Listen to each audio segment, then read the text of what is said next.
which I Ah, really yeah. love. Like, let's talk a little bit about European pagan traditions and symbols. So, especially you who live in Europe, I don't know if you Yeah. guys do something special in the Netherlands connected to this, but why don't you? Mm. Why don't we talk? Well, you and me, obviously. Why don't you tell us a little bit more about how do you live the pagan traditions and symbols in Europe that you have observed also in other countries? Yeah, I think here in the Netherlands, it's not being emphasized. Hmm. We don't see it much, Okay. although there are a few things that are being celebrated. Some, of course, the winds from the United States bring us the Halloween, Ah, yes. um, the cultists, I will almost say, but the real, well, it's also a pagan thing, but Mm-hmm. the pagan um, influences that are still in Europe, we don't see it much here in the Netherlands. Oh. And if you look at, for example, what you see on one of your pictures there Mm-hmm. on my left, Mm-hmm. that's what you still see celebrating at the British Isles, especially in In Wales, Wales, is the yes. it's the Mary Merry Lloyd. Ruth. Mary Lloyd. Yeah, I checked the pronunciation because the Welsh have a very, very interesting language. So I was like, I need to know how to pronounce this. Yes, the Mary Lloyd. That's how you yeah, pronounce yeah. it. The W is being pronounced as a oo kind of Yeah, sound, exactly. yeah. Yeah, she is the dead skeleton mare, the female horse that comes through the streets. Yeah. Yeah, I think it's a beautiful tradition. It had really provoked a lot of resistance within the church at the Of time. course. Of Yeah, course. that is something that shouldn't be. Yeah. Um, Yeah. but and of course it's quite in your face, and it can be very provoking and confronting. Yeah. This symbol. Yeah. Yeah. Actually, I have a little text here that I prepared, so I'm just gonna read it. The Oh, Mary sure. Yeah, Lloyd, please do. yeah, it says the Mary Lloyd is a Welsh Christmas tradition featuring a decorated horse skull carried door to door. To keep it out, households must battle in a lyrical showdown of rhymes and songs with the Mary Lloyd party. So, like these people who are in the picture, they go house to house, and they're gonna have like this battle, no, like rap battle, and they're Yeah. gonna just like rap to each other to death, so to speak. Yeah. And then, Yeah. but if the residents lose this battle, then Mary and her crew are invited inside to raid the pantry and enjoy the festivities. And it's eerie but very lively, and it's really, really a very different thing. Like, let's bring in like the topic of death because it's like the skeleton of the horse, as you were saying, but also like Yeah. let's get drunk and eat all the food and let's have a party. So yeah, it's like that's why I chose this image. I was like, we have to talk about the Mary Lloyd. Like, it's just so funny. Yeah, exactly. Well, that's what she asks for. She asks for money and beer Yeah. and all kind of that kind of food. So she devours all these kind of gifts within herself. Like I told you before, this is the time to give away the superficiality where you rely on as a person. You give it to the gods. Yeah. I said it before in our interview here. Yeah. So, and that what is left is the richness of the deep soil within yourself, Oh the deep yes. ground of your being. Yeah. Yeah. Yeah. I Mm. love that. And also, So, obviously, you'll know like the image over here. Can you tell us a little yeah, bit? exactly. Uh-huh. Yeah, the Winter Bride. Yeah.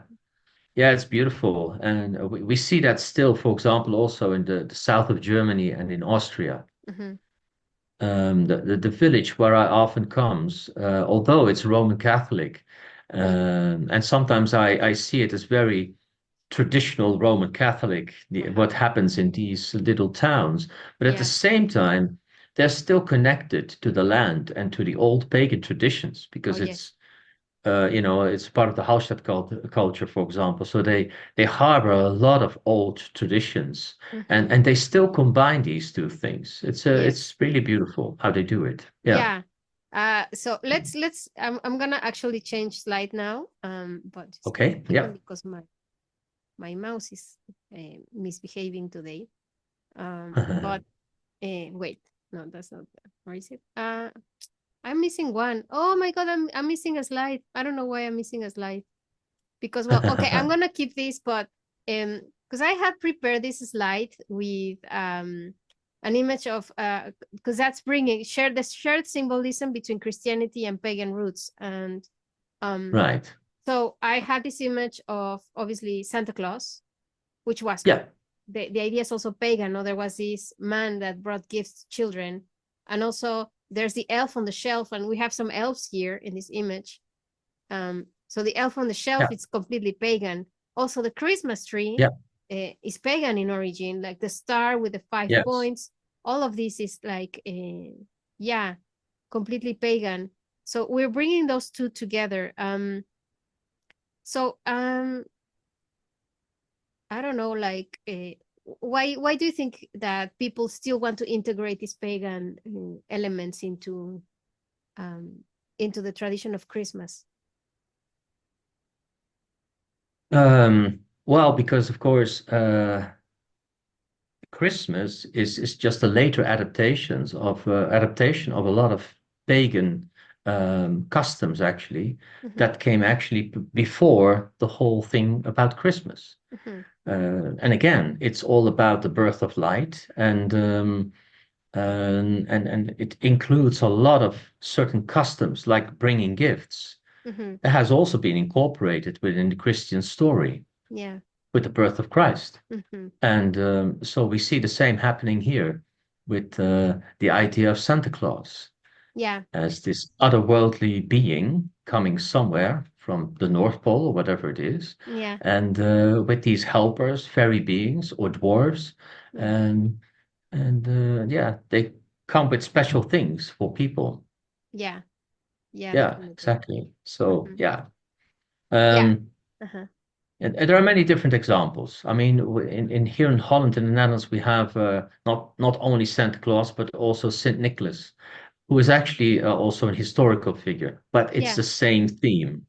Well, it's Um, Santa Claus is based on Saint Nicholas, so they're one and the same, yeah, but Santa Claus is the American version. And I mean American right. in the sense of the whole, not just the country, but the Yeah, whole continent. Because, yes, of course. well, we call it like in Canada, for the French, we call it Le Père Noël, no? Father Sure. Christmas. In Yeah, Mexico, Papa Noel as well, or we can call him Santa Claus. yeah. But I mean, normally here in Mexico, it was just the three kings that came and gave gifts to the children. And Yeah. actually, you had to put your shoe in. And if you're a bad boy, then you would have like only coal in your shoe. You wouldn't get any No, presents. exactly. Yeah, Uh, yeah, yeah. With yeah. Saint Nicholas here, it's like a bishop.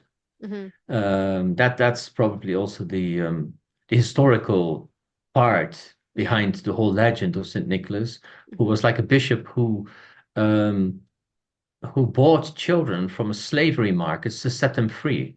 Ah. So that's the gift of setting free the light, Mm. if you take it literally or not. Yeah. Um, but from your own bondage. Mm-hmm.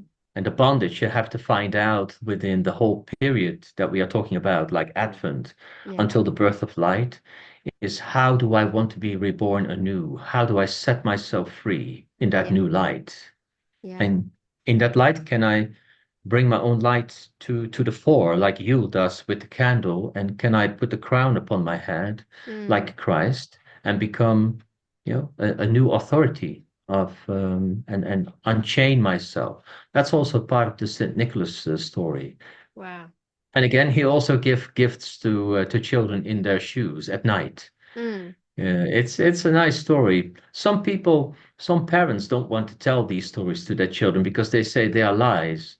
But of course, it's a myth. Well, So it's definitely. historically not true. Yeah. Yeah, but at the same time, you know what my parents did for me and my brothers when we were younger. Um, Yeah. my parents when they told us like Santa Claus doesn't really exist, or the three kings, but they said Yeah. they do exist in the way that they have this amazing energy that they provide us with the money to pay for your gifts. So Exactly. that's how we do it. And I also say like, and I also like I still do it. Like if I don't write a letter to Santa or to the kings to ask for something, like I don't get any presents. So Yeah. I have to write a letter, to Yeah. like send it to the universe so that the universe will provide the resources I need to get my present. So I think that they exist Yeah. in the ethereal world somehow, or the energetic world. They're just an Yeah. essence, as you say. And we can connect, just as we can connect with God and we can connect to our angels, we Sure. can also connect to these spirits of Christmas and ask them Yeah. for their blessing so that we will have the resources to give gifts or to just have a beautiful Christmas season. And it happens if you reach out to them. I know that for a fact. It happens. Indeed, it does. So Yeah. we can see it that way. Okay. Yeah. And also, well, yes, I'm missing Yeah. 2 slides, but it's okay. Let's go to Okay. the Yeah. last one because I wanted to show you also talking about the Krampus, for example, and stuff like that. But Ah, yeah. Yeah. I mean, these are all European traditions that has to do with the pagan part and how it has been Yeah. transformed. Because Krampus is also like the helper of Santa, but for the bad children. No, if you misbehave, then yeah, Yep. you will get a smacking from the Krampus. Yeah. It was material for, I think, a lot of horror movies. Yeah. Oh yes, yes. It's very Yeah. Yeah. scary, like it's scary stuff. So it's Mm. funny because again, Christmas is a time of light and joy and laughter in a way and getting together as a family. But there's also this dark aspect. And I think that's why I was asking you this.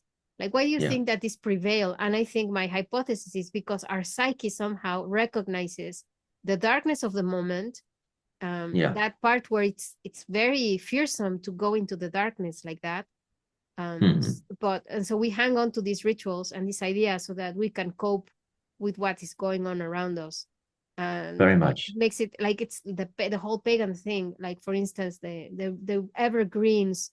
Why do we have evergreens in our homes? Because we remember the green will come back.